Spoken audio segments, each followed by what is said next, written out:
Hello, and welcome to Life Matters, the program where we engage life issues with critical thinking and a biblical worldview. Life Matters is an educational outreach resource of Assure Women's Center in Omaha, Nebraska. We're honored to host a variety of guests within the pro-life movement, each bringing their own unique perspectives, experiences, and backgrounds. The views and opinions expressed by our guests do not necessarily reflect those of Life Matters, Assure Women's Center, or our affiliates. Our goal is to foster open, thoughtful dialogue around life-affirming issues and equip listeners to stand for life. This is part 2 of our interview with Carol Szczepaniak. Welcome to Life Matters. I'm Tony Clark, Executive Director of Assure Women's Center in Omaha. Today we're joined by Carol Szczepaniak, President of the Nebraska Coalition for Ethical Research. Carol brings more than 3 decades of experience in scientific research, teaching, and pharmaceutical sales, along with a deep commitment to bioethics and the protection of human dignity at every stage of life. Her work focuses on advocating for ethical biomedical research that respects both science and the inherent value of every human being. Carol, welcome to Life Matters. Thank you very much, Tony. Why does NSER take a strong position against the use of fetal tissue obtained from elective abortions in research? Is it the same thing that we just kind of talked about, or is that... Pretty much. Yeah. When you have ethical alternatives, why would you continue the atrocity against a child that's just been aborted and harvest its organs? Yeah. Because all that does with that money chain is actually pump up the abortion industry. Yeah. It actually supports it. Yeah. It's not about, oh, well, it's going to be thrown out anyway. Okay, if your foundation is rotten, nothing that comes out of it will be good. Yeah, that's good. That's a good point. Well, you said that this type of research treats the unborn child as an object rather than a person. Can you unpack what you mean by that? Well, yes. I mean, people think that, and researchers, you know what this kind of reminds me of? Okay. I just got through talking about this on another radio station, and basically it was all about secular bioethics versus real bioethics. Is there a difference? There is a difference, as we can see in practice every day, unfortunately. So secular bioethics states that I can go ahead and abuse someone that's vulnerable in order to gain what I want. Now, sometimes, like the physicist in China who, showed us that he could fool around with genes and change the life forever of 3 babies. Who knows what the adverse side effects will be? Because he had to confess that he had 36 undesired and random mutations from what he did. Okay. But you know what he really wanted? He really wanted to win a Nobel Prize. He did. I'm not kidding you. Wow. Just like the guys who came up with IVF, he wanted to win a prize. So people want babies. Yeah. Dang it, I can't have a baby. And believe me, that is heartbreaking. I have a sister who went through that. And this could fix it. This could fix it as long as you don't mind stomping on a fetus. Or how about 2.5 million fetuses that are sitting in freezers right now? Yeah. So, unfortunately, that's the impetus. That's utilitarianism. That's believing that the end does justify the means for the people that I care for, which would be me, a scientist, or people who want to have their own children instead of adopting. Yeah, that's such a touchy subject. I know it is. I know. It's such a touchy subject. I know people that, have a strong desire to have children, and, it's always a tough family decision to decide what route to take. Because yes, sometimes they're blessed with that baby, but as you said, sometimes, some people struggle with the eggs that are frozen. Yes. Those frozen babies. What do you do with those? And how about the fact that they literally examine each egg and they process out the losers, the ones that aren't perfect. Yeah, it's such a touchy subject. We're not going to touch on that today. Yes, and please, can I add one more thing? My heart does go out, and I get it. And I'm not going to judge anybody on that. Yeah. Really, my judgment is left for the medical community. Yeah. Because according to their own bioethics, they should know better. Yeah. And here's what I would say. Could we make the process, number one, so that however amount are created are implanted and not reduced and not genetically divided according to better ones and not so good ones? Yeah. If you could somehow deal with those kinds of ethical issues which directly are eugenic, then I would say, let's go for it. Yeah. I really would. Yeah. Tough subject. Sorry. Tough subject. No. And I hear maybe if ya. we do that eugenics session, I'll have you back and we can talk about that a little bit. So I don't mean to offend. Oh, no. I don't want to offend any mom or dad who's Yeah. made that choice. Yeah. It is not up to me to judge them. Absolutely. Yeah, absolutely. Yes. So a common argument is that fetal tissue research can lead to life-saving medical breakthroughs. How do you respond to those who say the ends actually do justify the means? So basically, the only thing I could add would be embryos and the fetus and the full-term baby are a gift and a responsibility. And they are not to be used for any other purposes other than to be loved, to be cared for, to be protected. They're not playthings for our desires, and they're not commercial products. Yeah. They're living human beings, and we need to keep our focus on the fact that it's our responsibility that we treat them like the respect that they deserve as a gift from God. Yeah. That's good. That's good. So you also raised concerns, we kind of talked about it a bit ago, about consent. Why is consent such a critical issue in this conversation, and why can't it be ethically obtained in those cases? So we kind of talked about that too, but it's still very important to differentiate. For the mom, there's a crisis happening. Yeah. Whether the crisis is that she can't have a child or whether the crisis is she's not in a position that she believes she can care for a child. Yeah. And maybe she's being pressured from outside forces. We know that that happens. We know that economics affects what happens. Relationships affect what happens. So informed consent, then we go back to this whole concept of agency. Is she in a position where she really can understand all the implications of what's happening? The implications, by the way, to her own body. Yeah. Will she have future infertility? Will she have future cancers involved? Plenty of women we know for a fact, because there are beautiful ministries that minister to women who regret what they've done. Yes. Now, not all.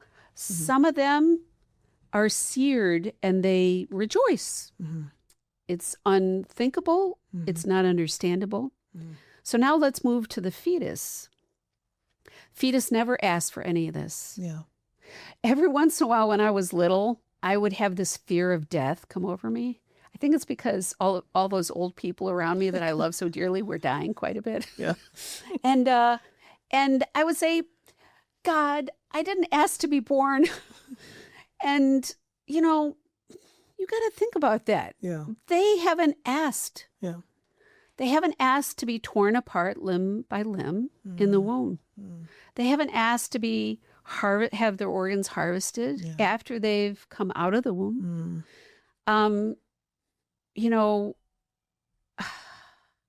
They haven't asked to have their gene chromosomes, like in, Hong Kong, that Change, physicist, to be played with who knows what the risks are. Yeah. They can never be asked. They can never give informed consent. I wonder too, the consent for, does a mom ever give, or the abortive mom ever give consent for her baby's remains to be used in chemical or in medical research? I don't know that I that's. think they might. I don't know. Yeah, I don't know. That's a good question. If they're signing something off as they're having an abortion, that I've been in medical procedures before, and they ask, "Can we use this for medical research?" Yeah. I wonder if that's a question that the abortion providers ask. Yeah. Yeah. No. Do you know, I think it is something they have to, but this is just my recollection. I could be wrong, but I think they are. But even so, it's not really informed consent. No, still not. No. Because as you just described, even if I don't think she knows. Right. Yeah. I don't think she knows. All the implications. Absolutely. Yeah. For her whole life. Absolutely. Yes. I would totally 100% agree. Yes. Yeah. Life Matters is the program where we engage life issues with critical thinking and a biblical worldview, and it is a ministry of Assure Women's Center. To learn more about the ministry of Assure, visit firststeptolife.com. That's firststeptolife.com. There you can learn about the many services we provide, including how we come alongside abortion-minded mothers and empower women to choose life for her and her baby. You're listening to Life Matters, where we have conversations that equip you to engage thoughtfully on issues of life in today's culture. Today's guest is Szczepaniak with the Nebraska Coalition for Ethical Research. We're discussing the ethics of biomedical research and what recent national changes mean for the future of science and human dignity. Stay with us as we continue this important conversation. Carol, recently there's been a major national development with the NIH withdrawing funding for research using newly obtained fetal tissue from elective abortions. Can you explain what changed and why it matters? Okay, so it does matter, and it's a win for pro-life. Okay. But it's a small win. Okay. And let me tell you why. It's temporary, depending on what administration gets back into the White House. Right. Number two, it only affects any research that is being funded by the government. So, yes, for example, UNMC is receiving like $100 million a year for research. They also are receiving over $200 million from people like the Gates Foundation. Yeah, private donations. And so anything that's private, privately funded, still funded. anything goes. Yeah. Anything goes. The sky's the limit. No restrictions or regulations. Okay. You know, come up with something that we can make money on. Okay. So that's why it is a win. And another reason why it's a win is because it has gotten people to pay attention. It changes culture. It emboldens pro-lifers who are serious about their mission. Yeah. Yeah. So small change. Small, like you said, it's a small victory. Small victory. Yeah. We'll take it. We'll take it. Yeah, that's right. What are the practical implications of that decision for researchers and institutions across the country? I think you kind of just said it. For those, right. Certainly for people, I think it's brought awareness for people that are listening to that. Okay, so the government is limiting that. What about private organizations? What private organizations do I support that would benefit? So those things. But do you think it makes a difference to those researchers and institutions across the country that are private? Does it put them on notice? Does it make them more, or does it make them more vigilant to do what they're doing? I'm sure it does. Yeah. I'm sure it does. I think there's still a long way to go. And there's a lot of money in research. Oh my gosh. Yeah. And researchers are human too. And they have been found, many cases it's become public, where they change the way they do things or results that they come up with based upon wanting to get that grant money next. Whatever the next grant money is. Wow. You better come up with a result that we like So you can get the next. so that you can research. keep your job. That's dangerous. It is. That's Very dangerous. from your perspective, is this a turning point on how our nation approaches biomedical research, or is there still a long way to go? Long way to go. But let me tell you, here in Nebraska, it really doesn't affect us very much. And I'll tell you why. UNMC doesn't do a lot of creating and destroying embryos. Okay. They're kind of out of that business. Good. And might I say, even though they did not like the physicians who started NSER, it started with that. Yeah. It started with NSER board of directors, all physicians, mostly physicians, some lawyers and so on, and NSER informing the public of what's going on in their own university. Okay. And people started to make those phone calls, write, go online. I do it constantly. And I send out through NSER and even personally an easy link, an easy phone number for my friends and relatives to call. It makes a difference. And I do believe that's a big part of why UNMC is where it is. It's not in a bad place. Yeah. It's definitely more pro-life over the last 5 years than it's ever been. Yeah. I have a very good friend and someone who goes to our church that's vice chancellor at UNMC as well. So yes. I believe his presence there is changing some things. Oh, good. I'm so glad to hear that. So glad. Yeah. So compared to states like California or Massachusetts, where do you see Nebraska standing in terms of ethical research practices? Well, I think UNMC is in a great position right now. They really have an opportunity to be. In fact, I actually I wrote one of my blogs about it.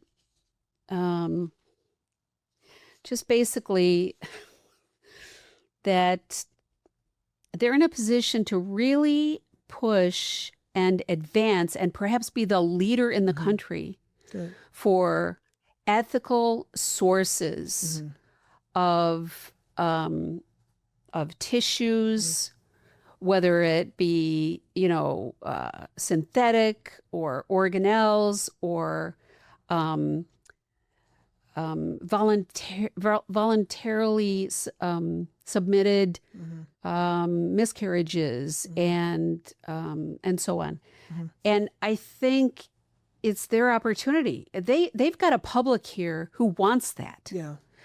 And we would do anything around the state, the pro-lifers, to support that. And I'm talking financially, and there are other entities outside of Nebraska that would support that. They could become the leader in those ethical choices for doing the research. Good.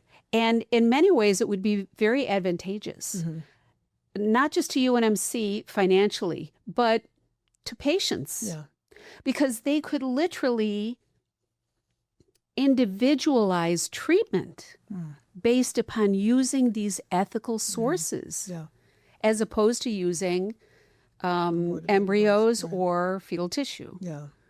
So I feel very positive about that here in Nebraska. Good. And much better than, as you said, Massachusetts and California. Oh, my gosh. Yeah. So we've mentioned ethical alternatives that are available, and you just kind of talked about a few of those. But for example, how are adult stem cells, cord blood, and placenta tissue being used in ways that respect human life and still advance science? Yes. So umbilical cord cells, and let me tell you that we actually did this. Our firstborn, Jessica, when she had her first child, we had a company come and take her cord blood, her cord and her cord blood, and it's 10 years. It's being preserved. Okay. And I loved having that option, and I don't know if it's ever going to be needed, but I'm saying, what a cool thing to think about for your own children when they have their children, because that cord blood and umbilical cord could end up saving their lives, especially in terms of the new technology with CRISPR-Cas9 gene editing. They could use that to literally cure For example, right now, anyway, sickle cell anemia. That has been done. Okay. It has been accomplished. Wow. And they're working on more complicated Okay. diseases as well. When it comes to placental tissue, it's the same thing. Okay. You get those genes, that DNA, Yeah. as it's preserved, it can be used later, just like stem cells Right. are and bone marrow, you know, very successful so far. Yeah. When it comes to induced pluripotent stem cells, this is very ethical. This is taking adult cells, literally, and inducing them with chemicals to give them back their power to become any kind of cell in your body. And then you duplicate, you multiply those cells, and you position them in the appropriate treatment protocol to give somebody a weapon against any disease that's within them, to cure them. So these are very ethical. What are some practical ways people can get involved or make their voices heard on this issue here in Nebraska? Well, like I always say, hey, sign up to receive the e-blast from Nebraska Coalition for Ethical Research by going to ethicalresearch.net, shameless plug, because you will be kept up to date on what's going on. Okay, good. Also, you know, Children of God for Life, Charlotte Logier. Most people don't even know about Charlotte Logier, and it's a fantastic entity of education. Yeah. And they help make legislation in Washington. I mean, you know, so be well read, you know. Also, always let your voice be known. I know it's a pain in the neck, but now with email, it's so easy. Look up your senator, your representatives. Look up the folks in Lincoln. You can send them a quick text, email. Go on their Facebook page and send them a quick. I mean, let them. You may think it might not be making a difference, but I know for a fact by insiders that they keep track. Yeah. They keep count. So we need to do that. Absolutely. Talk to your kids about it, by the way. Yes. Talk to your kids about all this. Yeah. You see a science fiction movie where something like this was going on, like, 10, 20 years ago, even now. Yeah. And you go, that's interesting. Yeah. Because that's happening now. Absolutely. Well, let's talk about that. Yeah. What do you That's think good. about that? I was just having a conversation with someone today, and we were talking about how you bring those topics up in an age-appropriate way. I think my kids had a lot of life lessons, whether it was about abortion or just life issues in general. It can be age-appropriate. Yes. And if we don't start talking to them now, they're going to hear it from someplace else in a totally different way. That's it. Twisted. Absolutely. That's Could not be twisted. Yes, absolutely. Yes, absolutely.